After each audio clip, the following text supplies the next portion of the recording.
नमस्कार दोस्तों, आज हम ब्रेल लिपि का रोचक इतिहास के बारे में जानेंगे। आमतौर पर माना जाता है कि पढ़ने के लिए आंखों का होना बहुत ज़रूरी है। बिना आंखों के लिए शिक्षा संभव नहीं है, किंतु ब्रेल लिपि की खोज ने इसको आसान कर दिया। वर्तमान में इसका प्रयोग करके आंखों से दिव्यांग लोग भी अच्छी खासी पढ़ाई करके नौकरी कर रहे हैं। इसके लिए वे खास तरीके की लिपि का प्रयोग करते हैं। उस लिपि को ब्रेल लिपि कहते हैं।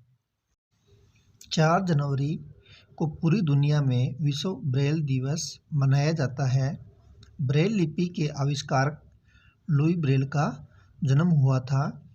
लुई ब्रेल नेत्रहीनों के लिए वरदान मानी जाने वाली ब्रेल लिपि का आविष्कार किया था, लेकिन इस आविष्कार की प्रेरणा लुई ब्रेल को कहाँ से मिली, जिससे लुई ब्रेल लिपि का आविष्कार हुआ। कहते हैं आवश्यकताएं आविष्कार की जननी हुआ करती है। तो आज हम जानेंगे लुईस ब्रेल के बारे में और उनके जीवन परिचय के बारे में। लुईस ब्रेल का जन्म फ्रांस की राजधानी पेरिस से 20 किलोमीटर दूर कूपरे नामक गांव में 4 जनवरी 1809 में हुआ था। वे स्वयं एक दृष्टिहीन थे। लुई की माता मोनिका ब्रेल एक घरेलू महिला थी और पिता साइमन ब्रेल घोड़ों की जीन बनाने का एक कारखाना चलाते थे। लुई 4 भाई बहनों में सबसे छोटे थे। आपने अपने आसपास ऐसे बहुत से लोग देखे होंगे जिनकी आंखें तो है पर दृष्टि या नज़र नहीं है, अर्थात आंखें होने के बावजूद वे कुछ भी देखने में असमर्थ होते हैं।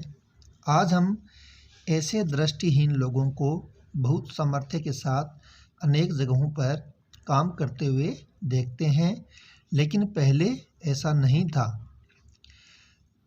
नेत्रहीन या तो किसी के आश्रित होते थे या उन्हें भीख मांगकर अपना जीवन गुजारना पड़ता था। फ्रांस के लुई ब्रेल ने स्वयं दृष्टिहीन होने के बावजूद दृष्टिहीनों को पढ़ने लिखने के योग्य बनाया। सामान्य बच्चे या तो रोमन लिपि में पढ़ते हैं या देवनागरी लिपि में, लेकिन दृष्टिहीन बच्चों के पढ़ने के लिए लुई ब्रेल ने एक अलग लिपि विकसित की और उसे ब्रेल लिपि नाम मिला। जब लुई ब्रेल महज 3 साल के थे, तब एक दिन खेलते खेलते उन्होंने जीन के लिए चाकू से चमड़ा काटने का प्रयास किया, लेकिन चाकू आंख में जा लगा और लुई की एक आंख हमेशा के लिए दृष्टिहीन हो।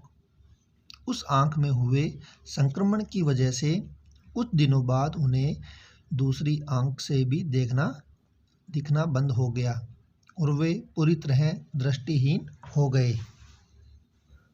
उनके पिता साइमन ब्रेल ने उन्हें पेरिस के royal national institute for blind children में भर्ती करवा दिया गया। उस स्कूल में वैलेंटिन होय द्वारा बनाई गई लिपि से पढ़ाई होती थी, पर यह लिपि अधूरी थी। लुई ने यहाँ इतिहास, भूगोल और गणित में प्रावीण्य प्राप्त किया। इसी स्कूल में एक बार फ्रांस की सेना के एक अधिकारी कैप्टन चार्ल्स बार्बियर एक प्रशिक्षण के सिलसिले में आए और उन्होंने सैनिकों द्वारा अंधेरे में पढ़ी जाने वाली नाइट राइटिंग या सोनोग्राफी लिपि के बारे में बताया। यह लिपि कागज़ पर अक्षरों को उभार कर बनाई जाती थी और इसमें 12 बिंदुओं को 6-6 की 2 पंक्तियों में रखा जाता था, पर इसमें विराम चिन्ह, संख्या, गणितीय चिन्ह आदि का अभाव था। प्रखर बुद्धि के लुई ने इसी लिपि को आधार बनाकर 12 की बजाय मात्र 6 बिंदुओं का उपयोग कर 64 अक्षर और चिन्ह बनाए और उनमें न केवल विराम चिन्ह बल्कि गणितीय चिन्ह और संगीत के नोटेशन भी लिखे जा सकते थे। यह लिपि आज सर्वमान्य है, जिसे हम ब्रेल लिपि कहते हैं।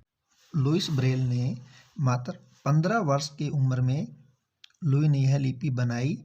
इस लिपि में स्कूली बच्चों के लिए पाठ्य पुस्तकों के अलावा रामायण, महाभारत जैसे ग्रंथ, प्रतिवर्ष छपने वाला काल निर्णय पंचांग आदि उपलब्ध है।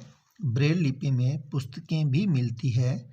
बाद में लुई ब्रेल को उसी विद्यालय में शिक्षक के रूप में नियुक्ति दी गई। व्याकरण, भूगोल, गणित में उन्हें महारत हासिल थी, लेकिन अच्छा काम करने वालों को शुरुआत में अक्सर उपेक्षा का सामना करना पड़ता है। लुई ब्रेल के साथ भी यही हुआ। उनके जीवन काल में ब्रेल लिपि को मान्यता नहीं मिली। सन 1851 में उनकी तबीयत बिगड़ने लगी और 6 जनवरी 1852 को मात्र 43 वर्ष की आयु में उनका निधन हो गया। उनकी मृत्यु के 16 वर्ष बाद सन 1868 में royal institute for blind youth ने इस लिपि को मान्यता दी। ब्रेल लिपि के द्वारा उन्होंने दृष्टिहीनों के जीवन में जो प्रकाश पैदा किया है, उसके लिए वे सदैव याद किए जाएंगे। और 4 जनवरी को विश्व ब्रेल दिवस मनाया जाता है। 4 जनवरी 2009 को जब लुई ब्रेल के जन्म को 200 वर्ष पूर्ण हुए थे, तब भारत में इनके सम्मान में इनका डाक टिकट भी जारी किया था। आज हमने इस वीडियो के माध्यम से लुईस ब्रेल के जीवन के सामान्य परिचय के बारे में पढ़ा। धन्यवाद दोस्तों वीडियो देखने के लिए।